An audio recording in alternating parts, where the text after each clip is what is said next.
సాధారణంగా ఎప్పుడైనా సరే ఏదైనా కార్యక్రమం ప్రారంభం చేస్తే తప్పకుండా మనందరం చెప్పవలసినటువంటి శ్లోకం ఒకటి ఉంటుంది.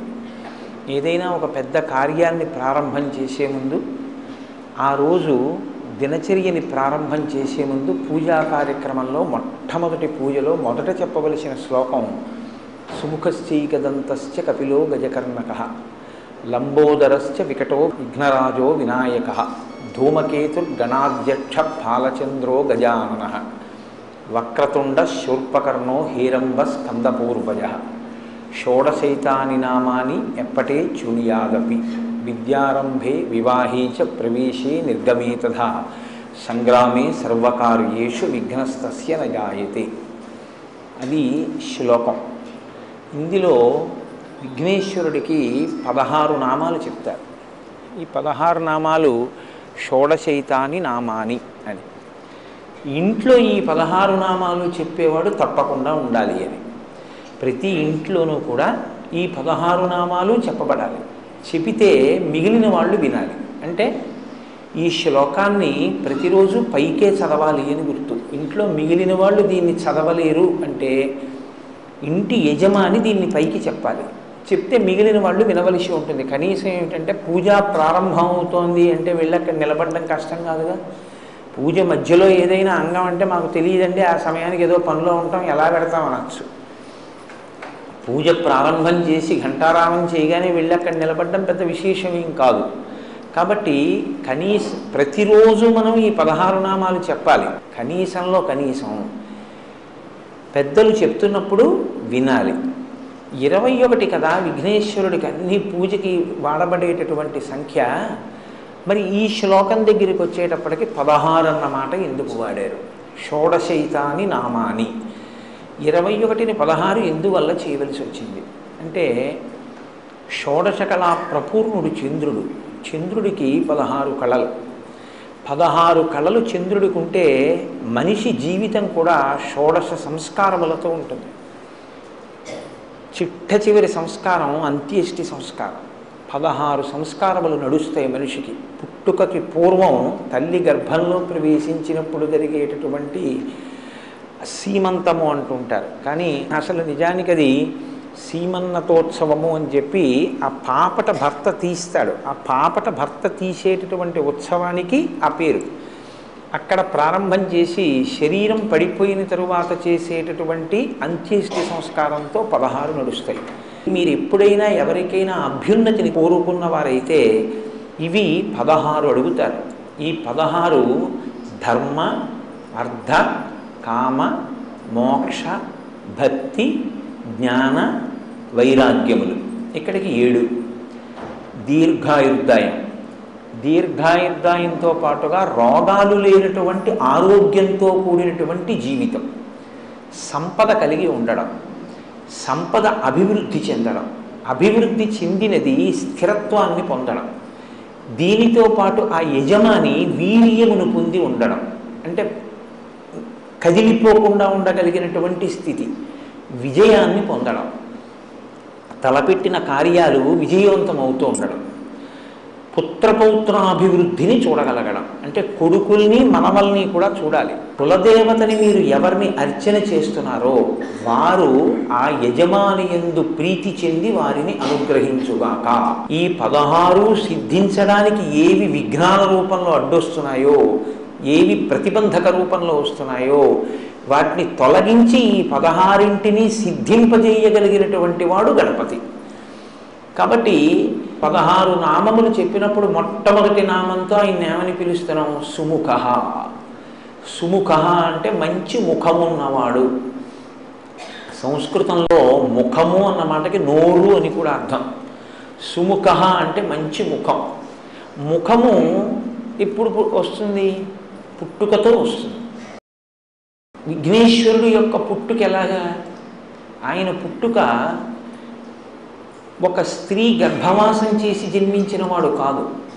అమ్మవారు ఆవిడ సుమంగళి, అందున నిత్య సుమంగళి, నిత్య యవ్వనంలో ఉండేటటువంటి తల్లి.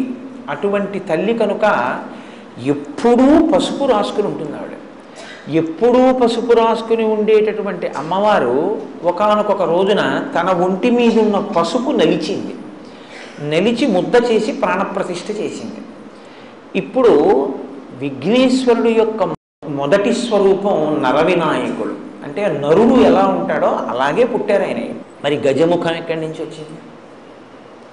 పరమశివుడు నరముఖాన్ని తొలగించాడు, గజముఖాన్ని పెట్టాడు. మనకి వినాయక వ్రత కల్పం కథలో ఏం చెప్తారంటే, ఏదో పరమేశ్వరుడు ఎక్కడికో వెళ్ళాడు, ఇంటికి వచ్చాడు, పార్వతీదేవి లోపల బయట కాపుగా పెట్టింది, నువ్వెవరివన్నాడు, నేను కాపలా ఉన్నాను లోపలికి వెళ్ళొద్దని ఆయన అన్నాడు, వీళ్ళిద్దరికీ దెబ్బలాట వచ్చింది, యుద్ధం జరిగి త్రిశూలంతో తలకై తీసేశాడు అంటారు. పార్వతీదేవి ఏడిచింది, అందుకని తీసుకొచ్చి గజముఖాన్ని పెట్టాడు. అలాగ కథల్ని మీరు అలాగే చెప్పేస్తే పిల్లలకి వాళ్ళకి ఏమవుతుందంటే ఏదో భక్తికి నమస్కారం చేస్తారు కానీ వాళ్ళకి అనుమానం ఉండిపోతుంది. మీరేమో మంత్రపుష్పంలో ఈశాన సర్వ విద్యానాం ఈశ్వర సర్వభూతానాం బ్రహ్మాధిపతి బ్రహ్మణోధిపతి బ్రహ్మ శివో మే అస్తు సదాశివోం అని సమస్త విద్యలకు ఆలవాలం పరమశివుడని చెప్పి తన ఇంటి ముందు తన భార్య ఒంటి మీదున్న పసుపు తీసి ముద్ద చేసి ప్రాణప్రతిష్ఠ చేసి సృజించిన స్వరూపం తన కుమారుడే ఎదురుకుండా ఉన్నవాడని తెలుసుకోలేనటువంటి వాడు పరమశివుడే. దెబ్బలాట పెట్టుకుని పిల్లాడి తలకాయ తీసేస్తాడా? ఏమిటండి కథ? అది కాదు దాని అర్థం. కొంచెం జాగ్రత్తగా మీరు అర్థం చేసుకోవాలి. గజాసురుడు అని ఒక రాక్షసుడు ఉండేవాడు. గజాసురుడు అన్న రాక్షసుడు లోకాలన్నిటినీ బాధ పెడుతున్నాడు. నువ్వు ఎలా చనిపోతావురా అంటే, నా ముఖం ఉన్నవాడు చంపితే నేను చచ్చిపోతాను అన్నాడు.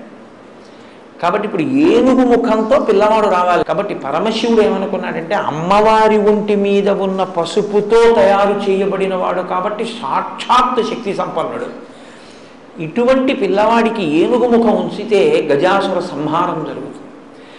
అందుకని ఆయన ఆ తలకాయని తొలగించి ఉత్తరాభిముఖంగా అమంగళకరంగా తలపెట్టుకుని నిద్రపోతున్న ఏనుగు ఎక్కడైనా ఉంటే దాని తల తెంచి తీసుకురామన్నాడు. అది కైలాస పర్వత సానువుల్లో పడుకునుంది ఒక ఏనుగలాగా. దాని తల కోసి తీసుకొచ్చారు. అప్పుడు ఆ తల ఈ పిల్లవాడికి పెట్టి ప్రాణప్రతిష్ఠ చేశారు. చేస్తే ప్రాణప్రతిష్ఠ అంటే జీవం పోశారు. ఇప్పుడు ఆ పిల్లవాడికి ఏనుగు ముఖం వచ్చింది. ఇప్పుడు ఏనుగు ముఖంతో ఉన్న పిల్లవాడు గజాసుర సంహారం చేశాడు. గజాసుర సంహారం చేశాడు కాబట్టి మీరు నేను సంతోషంగా ఉండగలుగుతాం. వాడు అంత ప్రమాదకరమైన వ్యక్తి ఆ గజాసురుడు. కాబట్టి సుముఖ, మంచి ముఖం ఉన్నవాడు అంటే ఏమిటి దాని అర్థం? ఆయన ఆ ముఖాన్ని లోకం కోసం ఉంచుకుని గజాసుర సంహారం చేసి మిమ్మల్ని నన్ను రక్షించినటువంటి వాడు. కాబట్టి అసలు ఆ ముఖం ఉంచుకోవడమే మన కొరకు తప్ప, లేకపోతే అసలు ఆయన ముఖం అది కాని కాదు. మనందరిలాగే ఆయన నరముఖంతో చాలా అందంగా కూర్చుని ఉండేవాడు. ఆయన ఏనుగు ముఖం పెట్టుకున్నాడు అంటే మన కోసం తన తల తీయించుకుని ఏనుగు తలకాయని పెట్టుకున్నవాడు. లోకం కోసం ఇంత గొప్ప పరిశ్రమ చేసిన వాడి ముఖం కన్నా సుముఖం ఇంకేముంటుంది? కాబట్టి సుముఖ కాదు. సుముఖ అన్న మాటకు అర్థం ఏమిటంటే, అందంగా ఉన్న ముఖం సుముఖం కాదు. ఏ ముఖము ప్రేమని కలిగి ఉంటుందో, ఏ ముఖము ప్రసన్నమై ఉంటుందో, ఏ ముఖము సంతోషముతో ఉంటుందో దానికి సుముఖమని పేరు. శుక్లాంబరధరం విష్ణుం శశివర్ణం చతుర్భుజం ప్రసన్నవదనం ధ్యాయేత్. ఆయన ప్రేమ కలిగి ఉంటాడు.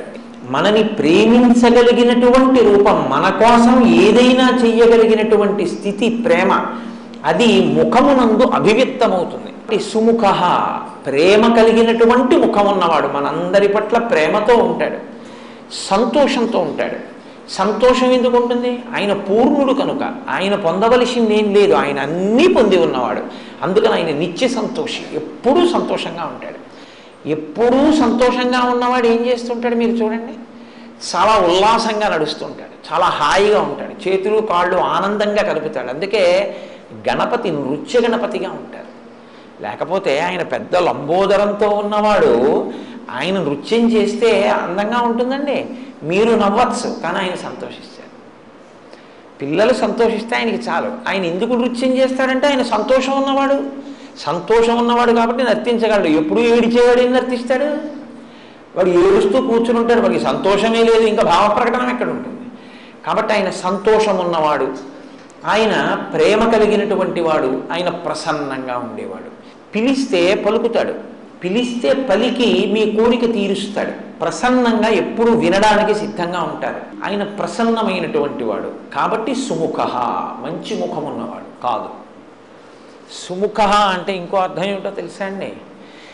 ఏ ముఖాన్ని మీరు చూస్తే మీకు లక్ష్మీ కటాక్షం కలుగుతుందో ఆ ముఖం సుముఖం. లక్ష్మీ కటాక్షం అంటే ఏంటి? సంకల్ప సిద్ధి. మీరు అనుకున్నది జరగడం, మీకు జరిగినది మీరు అనుభవించడానికి లక్ష్మీ కటాక్షం అని పేరు. చాలా జాగ్రత్తగా పట్టుకోవాలి మీరు. అది మీకు ఉండడం, మీరు అనుకున్నది జరగడం లక్ష్మీ కటాక్షం కాదు. మీరు అనుకున్నది జరిగి దాన్ని మీరు అనుభవించగలిగితేనే లక్ష్మీ కటాక్షం. అంటే ఉన్నదాన్ని అనుభవించగలగడం.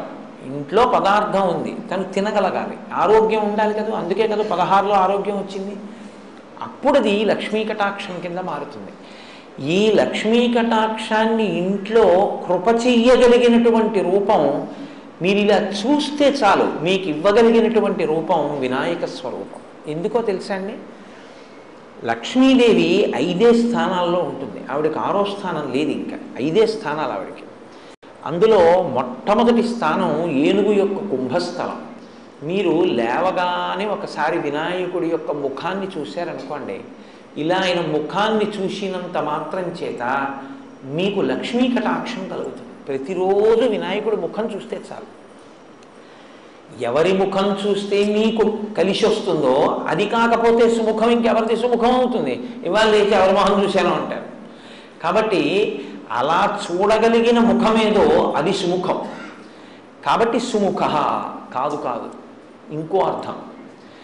ఒక్క వినాయకుడికి ఒక గమ్మత్తైనటువంటి అనుబంధం ఒకటి ఉంది లోకంలో. అందుకే వినాయకుడి మీద పెద్దలు ఎప్పుడైనా ప్రార్థన చేస్తే ఈ శ్లోకం చెప్తూ ఉంటారు. శ్రీకాంతో మాతులో యస్య జననీ సర్వమంగళ జనక శంకరో దేవ తం వందే కుంజరాననం అని చెప్తారు. ఇది చాలా గమ్మత్తైన శ్లోకం నిజంగా. ఎందుకంటే ఎప్పుడైనా నమస్కారం చేస్తే ఆయన తల్లి సంబంధం చెప్తారు, తండ్రి సంబంధం చెప్తారు. ఒక్క వినాయకుడికి మాత్రం మేనమామ గారితో మొదలెడతారు. శ్రీకాంతో మాతులో యస్య, మాతులో అంటే మేనమామ. నీ మేనమామ శ్రీకాంతుడు. శ్రీకాంతుడు అంటే శ్రీ అంటే లక్ష్మీదేవి యొక్క భర్త, నీకు మేనమామ.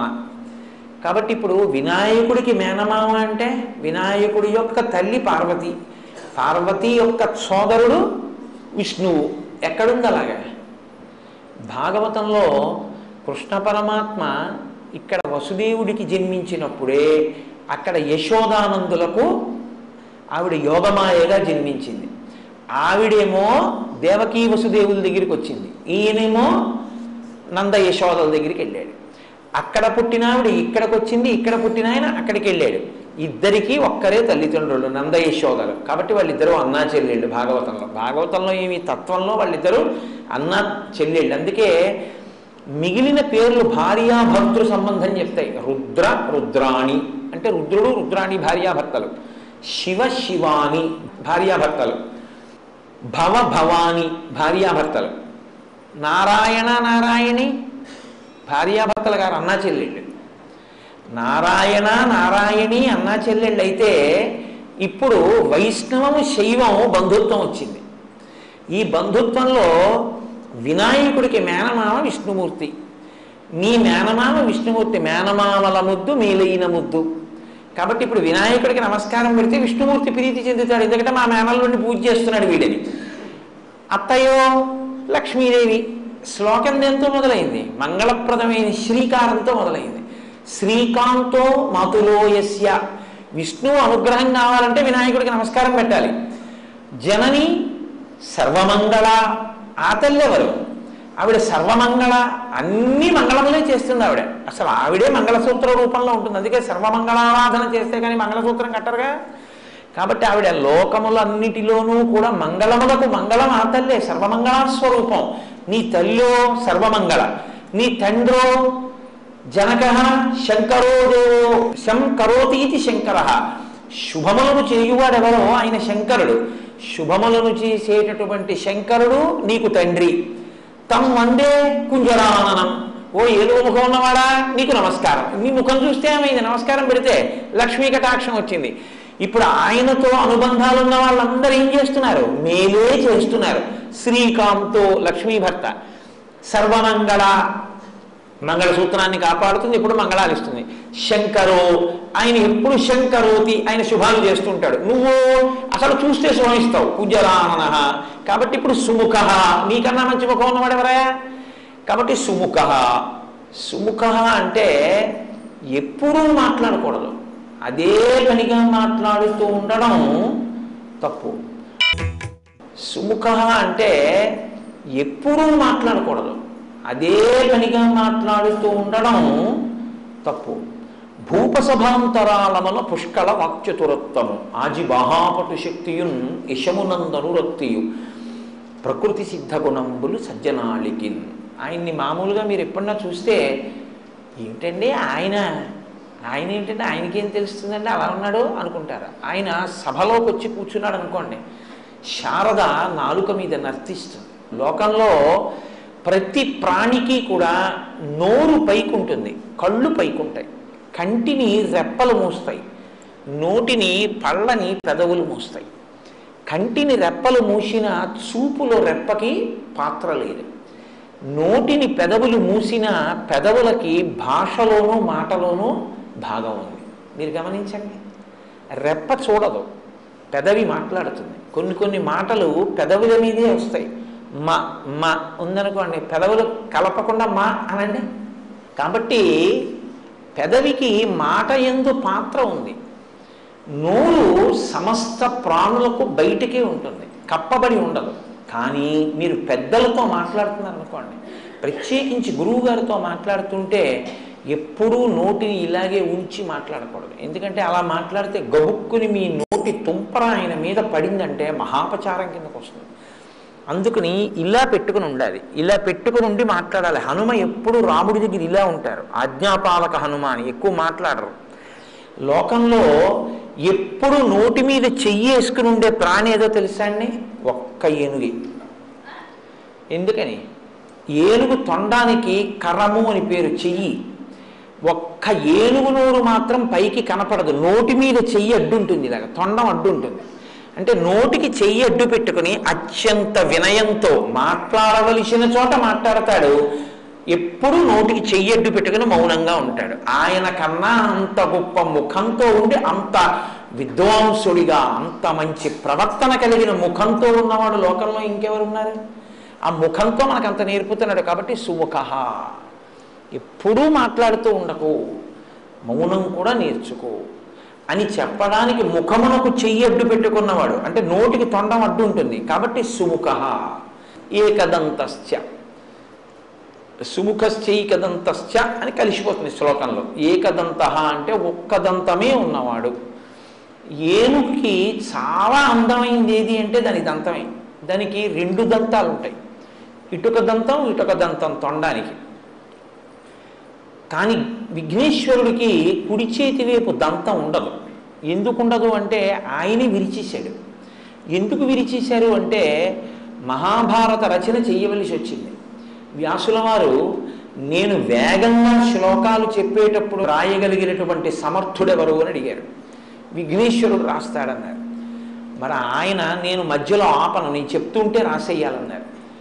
ప్రపంచంలో ఏ కలం పట్టుకున్నా ఎప్పుడో అప్పుడు ఏదో ఇబ్బంది వస్తుంది. అందుకని ఆయన అటువంటి కలం కావాలి అంటే లోకంలో ఇంకొకటి లేదు అని చెప్పి తన దంతాన్ని విరిచి ఆ దంతంతో మహాభారత రచన చేశారు.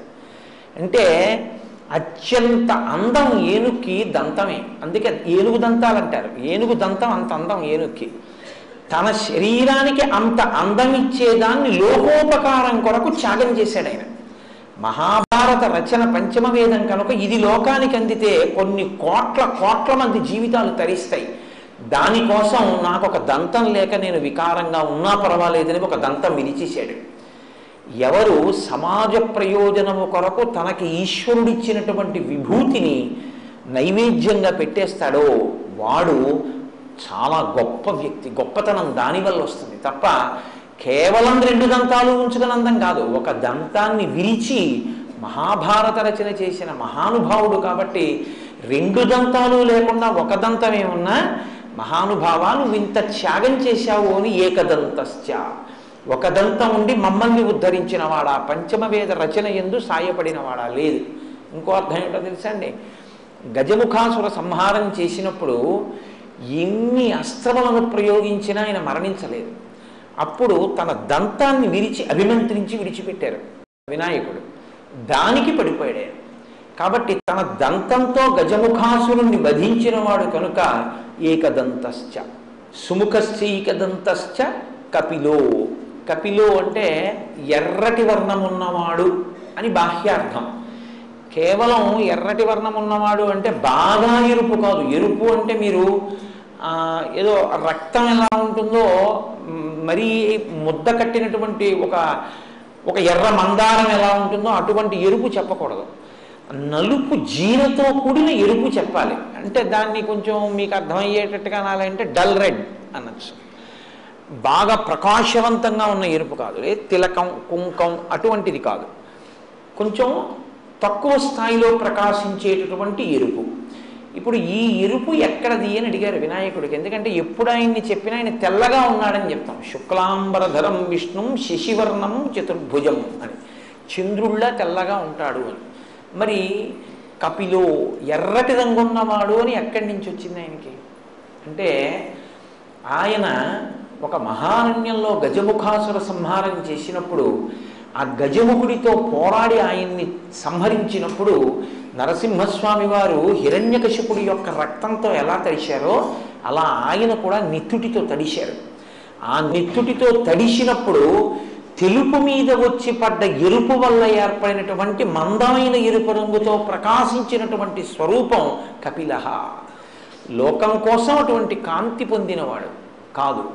ఆ కపిల రూపం లోకానికో ధర్మాన్ని నేర్పింది. ఏమిటో తెలుసా అండి? ఈశ్వరుడికి కర్మయందు దోషం ఏమి ఉండదు. ఆయన లోకం కోసం ఒక కర్మ చేస్తాడు తప్ప పాంచభౌతిక శరీరంతో వచ్చి కర్మ అనుభవించడానికి వచ్చి పుణ్యపాపములనేటటువంటి కట్టుబాటుకి లొంగి చేసేవాడు కాదు. అయినా ఆయన తండ్రి గారిలాగే మర్యాదస్తుడు, పరమశివుడిలాగా. గజముఖాసుర సంహారం చేసిన తరువాత ఆయనకి బ్రహ్మహత్యా పాతకం వచ్చింది అన్నాడు. నిజంగా వస్తుందా? ఏం రాదు. కానీ లోకంలో ఒక బ్రహ్మహత్య, బ్రాహ్మణ స్వరూపంతో ఉన్నవాడు రాక్షసుడైనా బ్రహ్మరాక్షసుడైనా ఆయన్ని చంపడం వల్ల తనకి దోషం వచ్చింది కాబట్టి తొలగించుకోవడానికి రావణ సంహారం చేసిన తర్వాత రామచంద్రమూర్తి రామేశ్వరంలో శివలింగ ప్రతిష్ఠ చేసినట్టు ఈయన కూడా ఒకానొక చోట గజముఖీశ్వరుడు అని పేరు కలిగినటువంటి శివలింగ ప్రతిష్ఠ చేశారు. అలా శివలింగ ప్రతిష్ఠ చేసి లోకానికి ఒక ధర్మాన్ని నేర్పారు. మహాపాతకం నశించాలి అంటే శివలింగ ప్రతిష్ఠ చేయడం వినా లోకంలో ఇంకో మార్గం లేదు అని నేర్పినటువంటి వాడు కపిల స్వరూపంతో. కాబట్టి సుముఖశ్చైకదంతశ్చ కపిలో గజకర్ణకః. గజకర్ణకః అంటే ఏనుగు యొక్క చెవులు. అదేమిటండి? ఏనుగు ముఖం ఉన్నవాడికి ఏనుగు చెవులు, కాకపోతే ఏనుగు ముఖం ఉన్నవాడికి పిల్లి చెవులు ఎందుకు ఉంటాయి? అలా ఎందుకు చెప్పడం అంటే, మీరు కొంచెం జాగ్రత్తగా గమనిస్తే లోకంలో మీరు ఏ దేవతా స్వరూపం దగ్గరికి వెళ్ళి చూడండి, వాళ్ళ చెవులు మీకు కనపడవు. ఎందుకు కనపడవో తెలుసా? మొసలి పిల్లల్లో ఉంటాయి. అందుకే మకర కుండలాలు అంటారు వాటిని. ఇలా మొసలి పిల్ల ఎలా ఉంటుందో అలా ఇంతంత ఆభరణాలు ఇలా పెట్టేసుకుంటారు. మీరు ఏ దేవతా స్వరూపం దగ్గరికి వెళ్ళండి, ఇక్కడ పెట్టుకోవు దేవతా స్వరూపాలు. ఈ చెవులు ఇలా కప్పేస్తాయి. కప్పేస్తే మీరు చూడండి, మీరు వచ్చి ఏదో మాట్లాడుతున్నారు అనుకోండి, నేను ఇలా పెట్టుకుని ఉన్నాను అనుకోండి. పెట్టుకుని ఉంటే మీరు ఏమంటారు? వింటున్నాడో వింటలేదో, ఏమిటో అలా ఉన్నాడు, మరి చెవులోకి వెళ్ళిందో లేదో నేను చెప్పిందని. ఏ దేవతా స్వరూపం దగ్గరికి వెళ్ళినా మీకు అనుమానం ఉంటుంది. ఒక్క వినాయకుడి దగ్గర ఉండదు. ఎందుకో తెలుసా? కప్పబడని చెవులు ఉన్నవాడు ఆయన ఒక్కడే. ఏనుగు ముఖమున్నవాడివే కాదు, ఏనుగు చెవులు ఉన్నవాడివి. ఎందుకో తెలుసా? మేము ఏదన్నా చెప్తే వినపడుతోంది అనడానికి నువ్వు ఒక్కడివే బాగా మాకు నమ్మకస్తుడివి. ఎందుకంటే చెవులు కప్పవు, చక్కగా కదులుతుంటాయి కూడా. అందుకని ఎప్పుడు వింటూ ఉంటావు మేము చెప్పేటటువంటివి. కాబట్టి గజకర్ణకః, అటువంటి చెవులున్నవాడా నీకు నమస్కారం.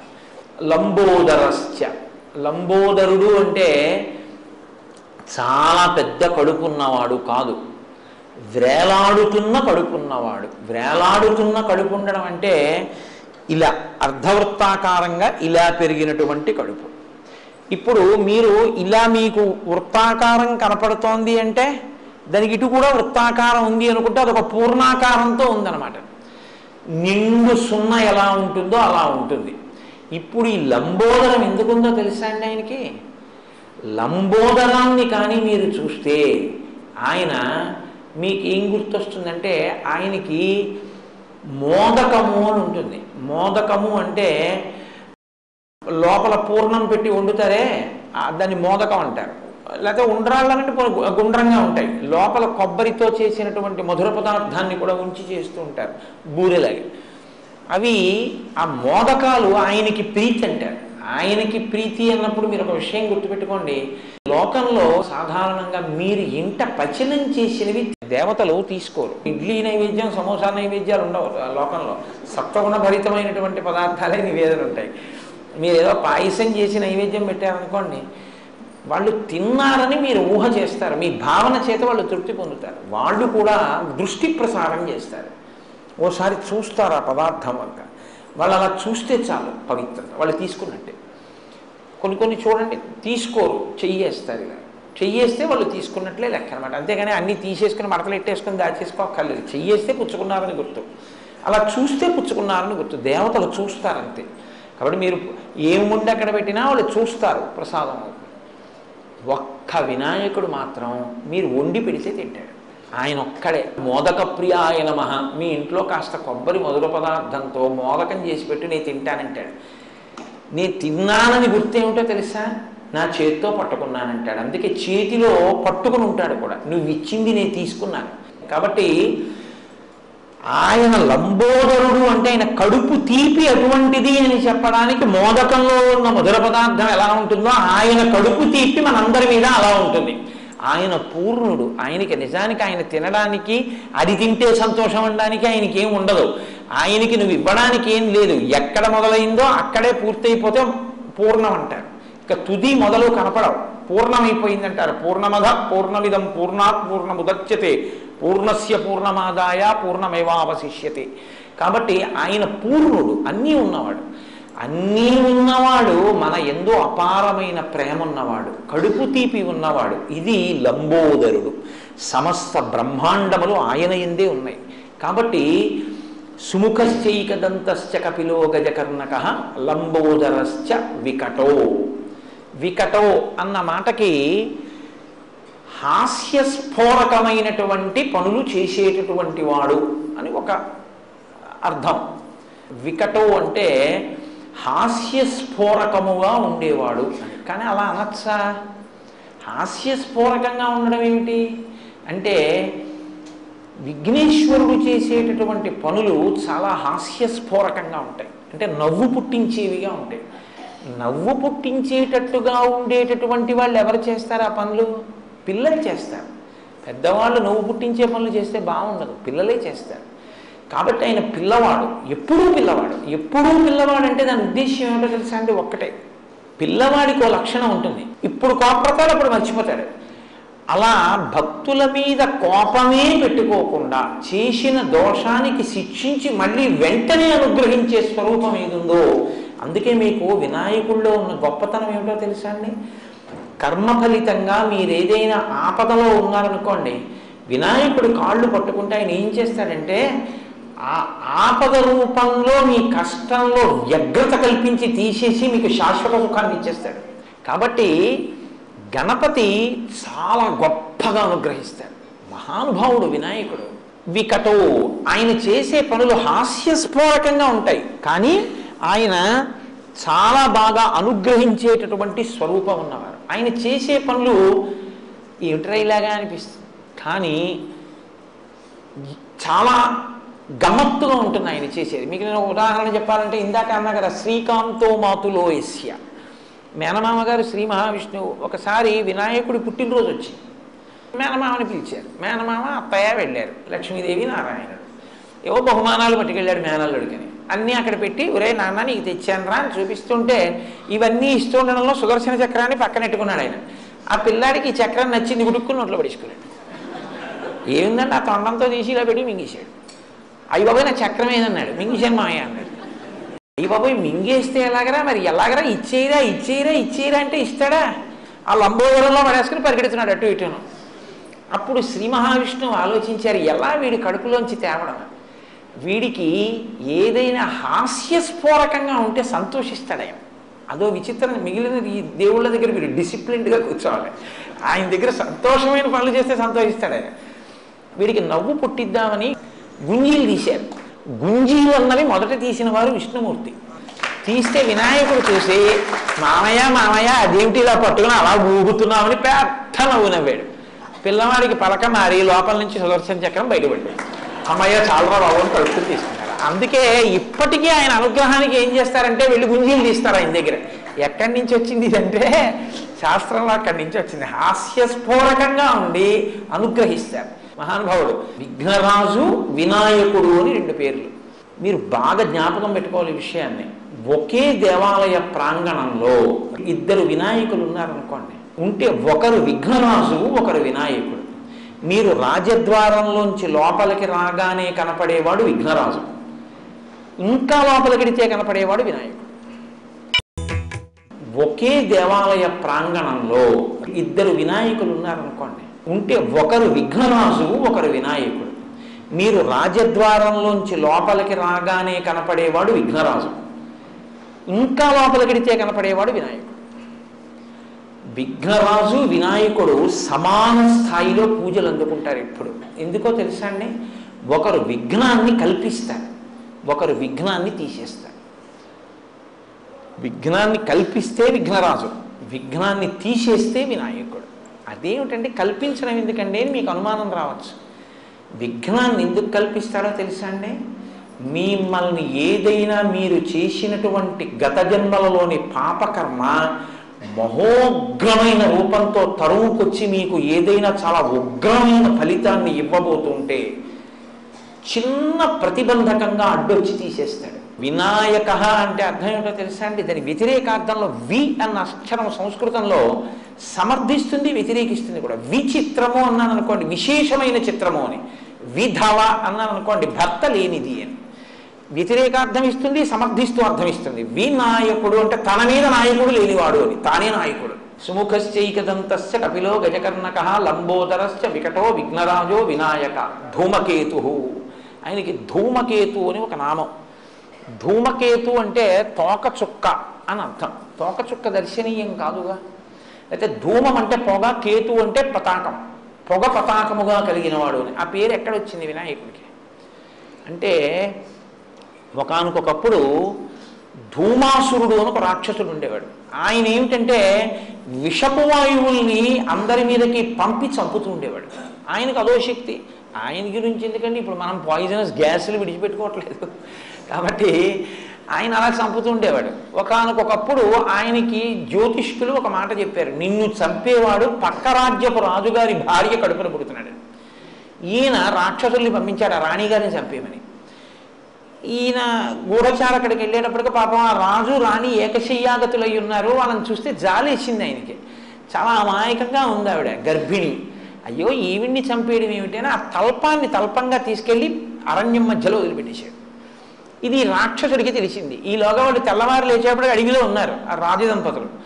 వాళ్ళు వెంటనే వినాయకుడిని ప్రార్థన చేశారు, ఈశ్వరా నువ్వు కాపాడి మమ్మల్ని కృప చేయని. వెంటనే ఆవిడ కడుపులోంచి పిల్లవాడి రూపంలో విఘ్నేశ్వరుడు వచ్చి ఆవిడ తొడ మీద కూర్చున్నాడు. ఈ రాక్షసుడు ధూమాసురుడు వాళ్ళిద్దరినీ చంపుదామని చంపలేదు, గూఢచారం తెలుసుకుని అడవి మధ్యలోకి వెళ్ళాడు. వెళ్ళి ఆ విషపు గాలిని తన అస్త్రంగా ప్రయోగించాడు. వినాయకుడు అలాగే కూర్చుని అదంతా తను పుచ్చేసుకున్నాడు. పుచ్చేసుకుని మళ్ళీ కొత్తగా అస్త్రం ఎందుకు ప్రయోగించడం అని ఈ పుచ్చుకున్న విషపు గాలిని తిరిగి ఆయన మీదకి ప్రయోగించాడు. ఆయన తిరిగి ప్రయోగిస్తే ఆ రాక్షసుడు మరణించాడు. కాబట్టి ధూమమును కేతముగా అంటే తన యొక్క జెండాగా కలిగి ధూమాసురుణ్ణి చంపినవాడు కాబట్టి ధూమకేతు. కాబట్టి సుముఖశ్చైకదంతశ్చ కపిలో గజకర్ణక లంబోదరశ్చ వికటో విఘ్నరాజో వినాయక ధూమకేతుర్గణాధ్యక్ష. గణాధ్యక్ష అంటే గణము అంటే ఒక సంఘము అని. ఏదో జంతు గణము అన్నాను అనుకోండి, జంతువులన్నీ అందులోకి వస్తాయి. మనుష్య గణము అన్నాను అనుకోండి, మనుష్యులందరూ అందులోకి వస్తారు. దేవతాగణములు అన్నాను అనుకోండి, దేవతలందరూ అందులోకి వస్తారు. ఆయా సమూహములు అని. ఆయన గణపతి అంటే గణములకు పతి. ఎన్ని గణములు ఎన్ని సమూహములు ఈ లోకంలో ఉన్నాయో అన్నిటికీ పతి అంటే పొందబడవలసిన వాడు అని. పతి అంటే ఆయనని పొందుతుంది స్త్రీ, దాంతో పరిపూర్ణత్వాన్ని సాధించుకుంటుంది పతిని పొంది. కాబట్టి ఆయన వలన పూర్ణత్వాన్ని పొందుతుంది, బిడ్డల్ని పొంది. మనమందరం ఆ పతి మనకి గతి, ఆయన్ని మనం పొందుతాం. గణములన్నిటికీ లోకంలో ఉన్న సమస్త భూతముల చేత పొందబడవలసిన వాడు ఆయనే, కాబట్టి ఆయన గణపతి. కాబట్టి విఘ్నరాజో వినాయక ధూమకేతుర్ గణాధ్యక్ష ఫాలచంద్రో. ఫాలచంద్రు అంటే పరమశివుడు ఎలా తన కిరీటం మీద ఆ శిరస్సు మీద చంద్రమౌళి అంటారు, తదియనాటి చంద్రబింబం ఎలా ఉంటుందో అటువంటి చంద్రరేఖని ధరిస్తాడో, ఈయన కూడా చంద్రరేఖని ధరించేటటువంటి స్వరూపం ఉన్నవాడు. వినాయకుడే ఒకానొకప్పుడు చంద్రుణ్ణి ఆయన్ని చూసి నవ్వాడని, నిన్ను చూసిన వాళ్ళందరూ అపనిందల పాలవుతారంటే చూసిన వాళ్ళందరూ తిడుతుంటే చంద్రుడు సముద్రంలో పడిపోయాడు, మళ్ళీ క్షీరసాగర మండలంలో పైకి వచ్చాడు. అప్పుడే చతుర్దశి మహాత్మ్యం ఇచ్చాడు ఆయన. చతుర్దశి నాడు ఎవరైనా వినాయకుడిని పూజిస్తే విశేష ఫలితాలు వస్తాయి. పైగా ఆయన్ని కానీ మీరు విఘ్నేశ్వరుణ్ణి చూసి ఆయనకి ఏం అక్కర్లేదు, అందరూ పనికిమాలిందని ఏమంటారో ఒక గరికె పోగు, ఒక గరికె తీసుకొచ్చి ఆయనకి ఇచ్చారనుకోండి, మీకు ఆయన ఏమి ఇస్తాడో తెలుసా అండి? అష్టైశ్వర్యాలు ఇస్తాడు. కాబట్టి ఫాలచంద్రో గజానన, ఏనుగు యొక్క ముఖం ఉన్నవాడు. మళ్ళీ ఇది ఏమండి మీరు ఇందాక చెప్పినట్టు సుముఖ అన్న దాంట్లోకి వస్తోంది. సుముఖలోకి ఏనుగు ముఖాన్ని అన్వయం చేసి చెప్పాను మీకు, కానీ ఇప్పుడు ప్రత్యేకంగా ఏనుగునే చెప్తున్నారు. ఏనుగునే ఎందుకు చెప్తారో తెలుసా అండి? ఏనుగు తలకి ఒక బుద్ధి ఉంది. ఏమిటి ఆ బుద్ధి అంటే, మీకు ప్రపంచంలో ఒక పెద్ద క్రేన్ ఉందనుకోండి, ఆ క్రేన్ని ఈ పెద్ద ఇనప స్తంభాన్ని ఎత్తు అన్నారనుకోండి, ఎత్తేస్తుంది. ఓ గుండు సూదిని కిందేసి ఓ క్రేను ఈ గుండు సూది తీయి అన్నారనుకోండి, అది తీయలేదు, దానికి సాధ్యం కాదు. గుండు సూదిని శ్రావణం అని ఉంటుంది, కంసాలి వారి దగ్గర ఉంటుంది, వాళ్ళు ఇలా పట్టుకుని ఎత్తుతారు. అదేమి కంటికి ఇలా తీసి ఇలా పెట్టుకుని వాచీలు బాగు చేసేవాళ్ళు చిన్న శ్రావణం పెట్టి కనపడని కూడా చిన్న చిన్నవి శ్రావణంతో తీసేస్తుంటారు. ఇలాగ ఆ శ్రావణంతో మీరు కింద ఉన్న చిన్న సూదిని తీయచ్చు, ఒక పెద్ద ఇనప స్తంభాన్ని ఎత్తండి, ఎత్తలేరు. ఏనుగు తన బుద్ధి వైభవం చేత ఇంటింటి కళ్ళు, కానీ తన బుద్ధితో కింద ఉన్నటువంటి చిన్న సూదిని పైకెత్తుతుంది, పెద్ద స్తంభాన్ని పైకెత్తుతుంది. తన కాలుతో తొక్కగలిగినటువంటి ఏనుగు తొక్కడం మానేసి తన మీద ఎక్కడానికి తానే సాధనం అవుతుంది, తనని పొందడానికి తానే అనుగ్రహిస్తాడు వినాయకుడు.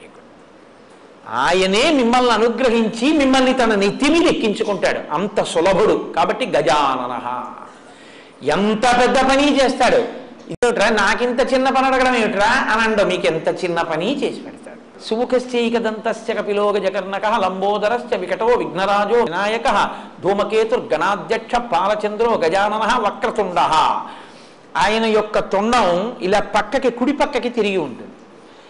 ఆ తిరిగినటువంటి తొండాన్ని మీరు జాగ్రత్తగా చూస్తే అది చాలా అందంగా ప్రణవాకృతిని పొంది ఉంటుంది. ప్రణవాన్ని సాకార దర్శనం చేయాలంటే రెండు చోట్లే అంటారు పెద్దలు. హనుమ సీతారామ లక్ష్మణులు ఉంటే ప్రణవం, అకార ఉకార మకార అన్న నాదం హనుమ, ఓంకారం.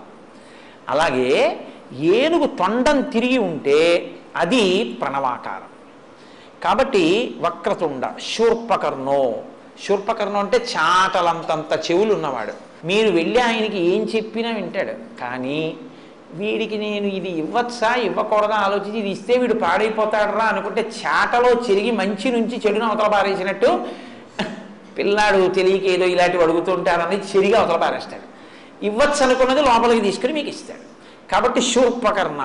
హేరంబ, హేరంబ అంటే ఈ నామం చాలా చిత్రమైన నామం, దీని అర్థం ఏమి నువ్వు తెలుసుకోక్కర్లేదు, ఆ నామం తెలుసుకో చాలన్నారు. ఎందుకో తెలుసా అండి? హేరంబ అంటే అదేదో చాలా గొప్పగా లేదు, సంతోషంగా లేదు అసలు ఆ పేరు. హేరంబ అంటేనే అసలు ఆ పిలిపే అందం ఇస్తుంది, కాబట్టి వినాయకుడి యొక్క రూపమే అందంగా ఉంటుందని చెప్పి పిలుపది అన్నారు. కాదు, చిత్ర విచిత్రమైన విరుద్ధమైన పని చేయించేవాడికి హేరంబుడని పేరు. ఎందుకో తెలుసా అండి? 5 ఏనుగు ముఖాలతో ఉండి సింహం మీద కూర్చునేవాడికి హేరంబుడని పేరు. సింహంతో పూజ అందుకున్న ఏనుగు వినాయకుడు ఒక్కడే. ఏనుగు సింహం కల్లోకి వస్తే చచ్చిపోతుంది, సింహంతో పూజ చేయించుకున్న ఏనుగు వినాయకుడు ఒక్కడే. స్కందపూర్వజ, అబ్బో ఏమి నామం అండి ఈ నామం. స్కందపూర్వజ అని ఎవరిని పిలవరు అలాగా. బలానా ఆయన అన్నగారంటే గౌరవం కాదు, బలానా ఆయన తమ్ముడు అంటే గౌరవం కదండి. సుబ్రహ్మణ్యుడిని ఏమనాలి? వినాయకుడు తమ్ముడండి అనాలి, అంటే అప్పుడు వినాయకుడికి గౌరవం. అంతేగాని సుబ్రహ్మణ్యుడు అన్నయ్య గారండి అన్నారు అనుకోండి, ఇప్పుడు ఈయన గౌరవం ఏమైనట్టు? ఈయన పనికి మాలినవాడు, ఆయన గొప్పవాడు అయినట్టు అయింది కదా. మరి అలా పిలవచ్చా? అలా పిలిస్తే ఆయనకు అమర్యాద కాదండి. సుబ్రహ్మణ్యుడి పుట్టుక, సుబ్రహ్మణ్యుడి బ్రహ్మచర్యం, సుబ్రహ్మణ్యుడి పెళ్లి, సుబ్రహ్మణ్యుడి సన్యాసాశ్రమం ఈయనే నిర్ణయించారు. అందుకని తమ్ముడి ఉన్నతిని నిర్ణయించిన అన్నగారు కాబట్టి స్కంద పూర్వజ, ఈయన గొప్పతనం వల్లే ఆయనకు ఆ 4 దక్కి. ఎలా అంటారేమో ఒక్క వాక్యంతోనే చెప్పేస్తా, గుర్తుపెట్టేసుకోండి. ఆయన విఘ్నేశ్వరుడు పుట్టి ఒక పదవిని అందుకోలేదు. ఎందుకంటే తారకాసురుడు వరం అడిగాడు, పార్వతీ పరమేశ్వరులకు పుట్టినటువంటి బిడ్డడు. పార్వతీ పరమేశ్వరుల యొక్క సంయోగం లేకుండా, స్త్రీ పురుష సంయోగం లేకుండా పుట్టినటువంటి పార్వతీ పరమేశ్వరుడి యొక్క పుత్రుల చేత నేను వధింపబడతాను. వినాయకుడు ఉన్నాడుగా అప్పటికి, మరి ఈయన చేయొచ్చుగా పట్టాభిషేకం. కానీ ఈయన ఏం చేశారో తెలుసా అండి? అప్పుడప్పుడు మళ్ళీ ఇదే విభూతి, ఇదే తేజస్సు అమ్మా నాన్నల కలయిక ఎందుకు కూడా వచ్చారు. ఎందుకు వచ్చారో తెలుసా? తాను అలా వస్తే తర్వాత పుట్టేవాడికి సైన్యాధ్యక్షం పదవి వస్తుందని వదిలేశారు తమ్ముడికి. తమ్ముడికి పుడుతూనే సైన్యాధ్యక్ష పదవి ఇప్పించడానికి తాను మాత్రం అమ్మా నాన్న కలయికలో పుట్టినట్టు వచ్చారు. అదేంటండి, ఇందాక మీరే కదా పార్వతీదేవి పసుపుకు పుట్టాడన్నారు, మళ్ళీ ఇప్పుడు కలయికకు పుట్టాడంటున్నారు. మీరు చెప్పేది మీరే ఖండిస్తున్నారు కదా. మీరు లలితా సహస్రనామ స్తోత్రం చూడండి. కామేశ్వర ముఖాలోక కల్పిత శ్రీ గణేశ్వర. ఆ భండాసురుడు విఘ్నయంత్రం వేశాడు. అమ్మవారు ప్రీతితో పరమశివుడి వంక చూసింది. ఇద్దరి చూపులు అనురాగంతో కలుసుకున్నాయి. వినాయకుడు పుట్టాడంటే చూపులో ఏదో ఒకటి ఇద్దరి కలయిక ఉందా లేదా? ఇద్దరి కలయికతో పుట్టాడు కాబట్టి సైన్యాధ్యక్ష పదవి తీసుకుని తారకాసుర సంహారం చేయడానికి పనికిరాడు. అలా తనకి తాను చేసుకుని తమ్ముడికి పదవించడం కోసమని తన పదవి పుట్టుకోకుండా వదిలేశాడు. ఇప్పుడు ఆయన పుట్టాడు. పుట్టగానే ఆయనకు ఆ పదవి ఇప్పించేశాడు, సైన్యాధ్యక్ష పదవి అయిపోయింది. కాబట్టి ఇప్పుడు స్కందుడికి సైన్యాధ్యక్ష పదవి వచ్చింది అంటే విఘ్నేశ్వరుడి వల్లే వచ్చింది. తమ్ముడు వల్లిని పెళ్లి చేసుకుందాం అనుకున్నాడు. వల్లి విష్ణుమూర్తి యొక్క కూతురే, కానీ ఆవిడ ఒక గిరిజన నాయకుడు, అంటే ఒక కోయవాడి కూతురుగా అడవిలో తిరుగుతోంది. ఆవిడ యందు మనసపడ్డాడు సుబ్రహ్మణ్యేశ్వర స్వామి. ఈయన ఎంత అడవికి వెళ్ళినా రోజు ఆవిడ ఈయన వంక చూసేది కాదు. ఓ రోజు ఆవిడ అడవికి వచ్చి ఏదో తేనో ఏదో సంగ్రహించుకుని వెళుతుంటే వెనక సుబ్రహ్మణ్యుడు బయలుదేరాడు, మహా అందగాడు. కానీ ఆవిడ ఈయన వంక చూడలేదు. అన్నయ్య అన్నయ్య ఏంటన్నయ్య నా ప్రారంభం, ఎంత అందరూ నా వెంట పడతారు, నేను వెంట పడినా ఈ పిల్ల నన్ను చూడలేదు అన్నయ్య అన్నాడు. నీకెందుకు అబ్బాయి, నీ పెళ్లి నేను చేస్తానని ఆయన పెద్ద ఏడుగు రూపంలో వచ్చి ఆవిడ్ని తరిమేడు. ఆ వల్లి భయపడిపోయి పరిగెత్తుకుంటూ వెళ్ళి రక్షించని సుబ్రహ్మణ్యుడిని కౌగిలించుకుంది. అన్నయ్యగా అంతర్ధానం అయిపోయాడు, వల్లి కళ్యాణం అయిపోయింది. అందుకే తమ్ముడికి పెళ్లి చేసిన వాడు ఆయనే. పెళ్లి చేసింది వినాయకుడే, రాజ్యం ఇప్పించింది వినాయకుడే. పుట్టుక అలా ఉండేటట్టు, తాను ఇద్దరితో కలిస్తే పుట్టినట్టు, కలవకుండా పుట్టినట్టు సుబ్రహ్మణ్యుడికి అధికారం ఇచ్చినవాడు ఆయనే. జ్ఞానఫలం ఇస్తానరా, ఎవరు భూప్రదక్షిణం చేస్తే వాళ్ళకి ఇస్తానన్నాడు పరమశివుడు. ఆయన నెమలివాహనం ఎక్కి వెళ్ళిపోయాడు. ఈయన పార్వతీ పరమేశ్వరుడికి ప్రదక్షిణం చేసి నించున్నాడు. ఆయన అన్నీ తిరిగి వచ్చారు. ఊరై తల్లిదండ్రులకు ప్రదక్షిణం చేస్తే భూప్రదక్షిణం చేసినట్టే మీ అన్నయ్య మరి ప్రదక్షిణం చేసేశాడు, వాడికి ఇచ్చేస్తున్నానని జ్ఞానఫలం వినాయకుడికి ఇచ్చేశాడు. నెమలివాహనం ఉంటే మాత్రం ఇంత తిరిగి వచ్చినా అన్నయ్యకి వెళ్ళిపోయింది, జ్ఞానఫలం ఎందుకు వచ్చింది ఇదంతా అని వైరాగ్యం వచ్చి సన్యసించి దండాయుధపాణి అని చేతిలో దండం పట్టుకుని శంకరాచార్యుల వారిలాగా ఓ కాషాయం కట్టుకుని గోచి పెట్టుకుని ఆయన వెళ్ళి ఓ క్షేత్రంలో నించున్నాడు. తమ్ముడికి సన్యాసం వైరాగ్యం వచ్చేట్టు కూడా చేసినవాడు గణపతి. అందుకని స్కంద పూర్వజ, స్కందుడి గొప్పదనాన్ని అన్నగారే నిర్ణయించాడు అన్ని విధాల. కాబట్టి స్కంద పూర్వజ అంటేట సుబ్రహ్మణ్యుడు కూడా సంతోషిస్తాట, పార్వతీ పరమేశ్వరుడు సంతోషిస్తారట. కాబట్టి నీకు 16 అభ్యున్నతులు కలగడానికి 16 నామాలు చెప్పాం. ఇవి ఎప్పుడు చెప్తావు? ప్రవేశే నిర్గమే తథా విద్యారంభే వివాహేచ. విద్యారంభం అంటే చదువుకోవడం మొదలుపెట్టినప్పుడు అని కాదు దాని అర్థం. బ్రహ్మచర్యాశ్రమమునందు ప్రారంభంలో, అంటే ఉపనయనం చేసినప్పుడు మొట్టమొదట ఈ శ్లోకం నేర్పాలి. బ్రహ్మచర్యము అంటే వేద విద్యాభ్యాసం, గురువుగారి దగ్గరికి పంపడానికి కదండి ఉపనయనం చేస్తారు. అందుకని బ్రహ్మచర్యాశ్రమమునందు మొదట ఈ శ్లోకం నేర్చుకోవాలి. వివాహేచ, గృహస్థాశ్రమంలో పెడుతూ ఇది నేర్చుకోవాలి. ప్రవేశే నిర్గమే తథా, ప్రవేశము నిర్గమము అంటే లోపలికెళ్ళి బయటికి వచ్చుట కదలిక. అన్ని కదలికల యొక్క అనుగ్రహంగా చిట్ట చివరికి చేరవలసింది చేరిపోవాలంటే ఆయన్ని స్మరించి తీరాలి. కాబట్టి సుముఖశ్చైకదంతస్య కపిలో గజకర్ణకః లంబోదరస్య వికటో విఘ్నరాజో వినాయకః ధూమకేతుర్గణాధ్యక్ష పాలచంద్రో గజాననః వక్రతుండ శూర్పకర్ణో హేరంబ స్కందపూర్వజః షోడశైతాని నామాని ఎప్పటే శృణుయాదపి విద్యారంభే వివాహే చ ప్రవేశే నిర్గమే తదా సంగ్రామే సర్వకార్యేషు. ఇది అదేమిటబ్బాయి, నీకెవరితోనో ధర్మయుద్ధం చేయాల్సి వచ్చింది అప్పుడు ఇదే చెప్పుకో. సర్వకార్యేషు అన్ని పనుల్లో, సంగ్రామే సర్వకార్యేషు విఘ్నస్తస్య నజాయతే, విఘ్నాలు లేకుండా ఉంటాయి. నీకన్నా వచ్చి ఉండాలి, నీ ఇంట్లో యజమానికి వచ్చి ఉంటే నువ్వు వినాలి రోజు ఈ శ్లోకం అని అంత గొప్ప శ్లోకంలో వినాయక తత్వాన్నంతటినీ ఆవిష్కరించింది.